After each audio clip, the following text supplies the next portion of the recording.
What if the reason you're constantly exhausted isn't because life is too hard, but because you've spent years carrying emotions that were never yours to carry?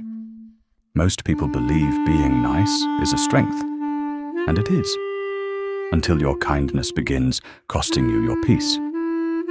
No one wakes up one day and decides to become a people pleaser. It usually begins in childhood. Maybe you learned that staying quiet avoided conflict. Maybe you felt that being helpful earned love. Or perhaps every time you disappointed someone, you were met with anger, distance, or silence. So your brain adapted. You became the easy one, the reliable one, the person who never asked for much.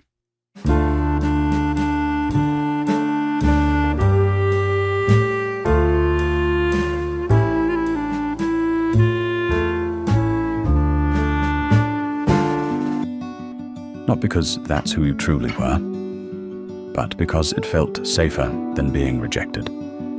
At first, this version of you is rewarded. People call you kind, selfless, someone they can always count on. But slowly, something begins to disappear. Every time you say yes, when your heart is screaming no, you teach yourself that everyone else's needs matter more than your own. And after years of doing this, you stop asking yourself a simple question. What do I actually want? The hardest part about changing isn't learning to set boundaries. It's surviving the guilt that follows.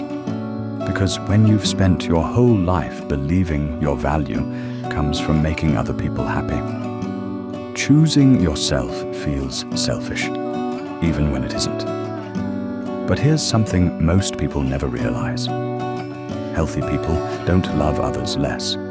They simply stop abandoning themselves in the process. A boundary isn't a wall that keeps people out.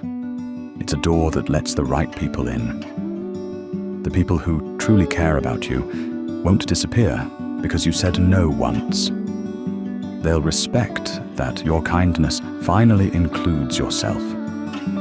Real kindness isn't sacrificing your well-being until there's nothing left to give.